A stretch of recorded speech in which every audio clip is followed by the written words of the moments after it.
I'm gonna try and keep this short. I'm gonna tell you a little bit of story about. I'm tired of even trying to diagnose these people.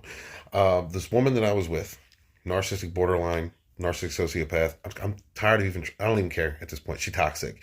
Triangulated me for several years with a narcissistic dude. Uh, closet gay, beating her ass. They cheat on each other. They triangulate each other with other people. They have like this rotation of side pieces. They're both side pieces in this triangulation. It's insane. All of the abuse, the stalking, the hoovering, the smears, all of it for several years now. And it got to the point where I understood the routine that was going on with her. Whatever her condition may be, she's narcissistic. But I got to the point where I understood the routine. I understood when she initially made me suicidal around New Year's that there was going to be a hoover around Christmas and then a ghosting. When she was cheating on me on Valentine's Day, when she would ghost me for her birthday and would be gone until after my birthday to make it a point, like, how narcissists are about holidays. I got to a point after so many years that I understood the routine, the schedule of what was going on. I tried mirroring narcs. I've talked about mirroring narcs. Guys, if you're going to do that as a temporary measure, because what ended up happening was they got even more negative fuel out of me through this triangulation, and it just kept me involved in it. And it also kind of made me like them. You don't want to be like a narc. We're not like narcissists. You do not want to, when you come out of this, be like them. It got to the point where, after everything that I've tried to unlock the magic combination to to this woman's heart, to make her wake up. Narcissists don't wake up. There's no magic combination. There's no magic chest that's going to make them different, guys. They're always going to be toxic. Got to a point where I was just like, we were on a good note. All right. Because I knew the next ghosting was going to come up. And I just said, hey, let's just not talk. Let's just meet up in a couple years. Because, the guy that you keep going back to that hits you and beats you and treats you like crap, he gets upset when we talk. When I did that, something happened. The grand discard happened. Grand discard is when a narcissist comes back to you to ghost you again, but they do it in a dramatic fashion, in the most amazing, insane display of childlike drama that they can possibly summon.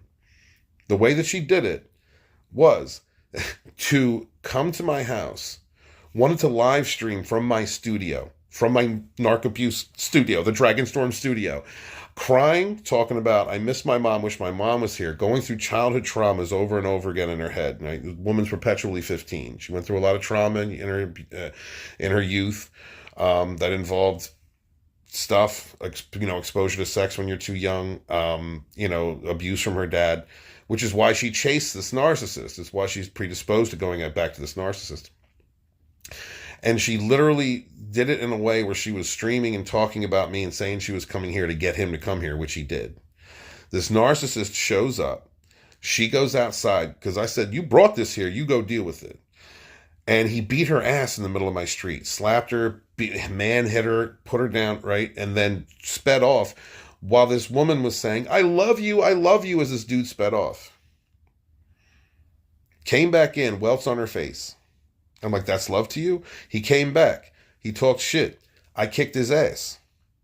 Immediately upon getting up from when I let him up, because I said, are you done yet? I had control the entire time.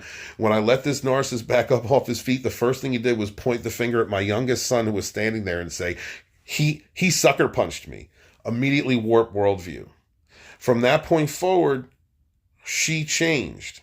Now, he did come back a third time and she got beat up again. And when she came into my house with welts on her face and bleeding, I said, you got to get out. I'm done with you. You got to go. The grand discard here was so that she could then go online and this woman actually stated, he was knocking the sense into me because she kept coming back to me. And I'm the sane one, like I'm done. But that's the excuse that she made. Is that not an abusive situation? Ladies, being hit is not love. I'm in the middle of a ghosting period. I'm good. I'm no contact. And when the ghosting period is over, which it will be soon, I will continue to be no contact. I know the routine. I understand the rhythms because I've been through it for years. But when, guys, when a grand discard happens, that is desperation. I was ready to be done. I was walking away. And the answer that this narcissistic borderline, narcopath, whatever she is, the answer to what she had done was to create a grand discard, to actually bring a narcissist here that she'd been triangulating with for all this time, hoping, and this is the thing, hoping that I would do what I always wanted to do, which is like break his legs, like just destroy this man. But I didn't. I had control. And the reason that she wanted that to happen was so that they could have me arrested and she could coddle him. It was all about negative fuel. It's all about drama. Understand, when you are dealing with a loyal fool, whether it's like two narcissistic people getting together or it's a loyal fool in a narcissist situation, that loyal fool, if they're still trauma bonded, will turn you in, will come after you. You are the problem. You are the issue. All right? That narcissist will be protected by their loyal fool. And there is nothing that you can do. There's absolutely nothing that you can do. And just understand this, when you go no contact, when you get to a point where you're just like, look, I'm done. When you've been through it so many times, you're done with the hooverings, you're done with them coming back and throwing sex at you or promises or future faking, whatever the case is, when you get to that point where you're done, this may happen. A grand discard may happen.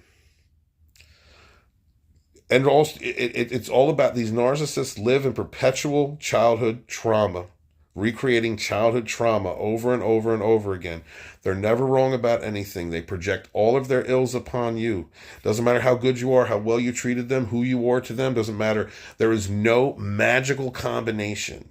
There is no magical way to open this non-existent chest inside of them that's going to lead to healing or them recognizing everything that you've sacrificed for them. There is none. There is no saving them. Understand that. And they are going to lie to themselves or whatever to keep whatever games they are playing going. And you are not the only one. Believe you are not the only one. You don't know the whole picture. If you knew the whole picture, your mind would explode. If you understood all of the trauma and all the stuff that narcissists are doing. Because they're doing this to each other. They're doing it to other people. It's not just you. The ones they love the most are the ones they can hurt the most. Those are those are the ones they crave to torture. When you're ready to walk away, that grand discard may happen.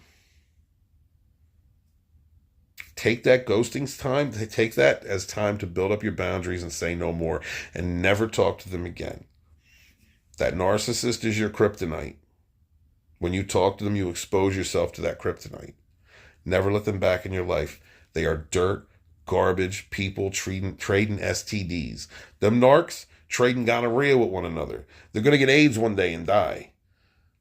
I don't want to sleep with that. I don't want to be involved with that anymore. And neither do you. Narcissists are all about passing on pain. And when you try to get rid of them, they may commit to a grand discard. Some crazy drama out of a freaking insane TV show. You know, like as the world burns. That's what they're going to do. Love yourself, my brothers and sisters. Love yourself. Know when to walk away. When you've had enough. Understand you've got to block. You've got to put your boundaries up. You got to say no more. You may have to call the cops. You may have to get a restraining order. You may have to do whatever it is you have to do to keep these crazy, stupid people out of your life. My love to y'all. Be good to yourselves. Be good to each other. And never again suffer them fools. Love yourself.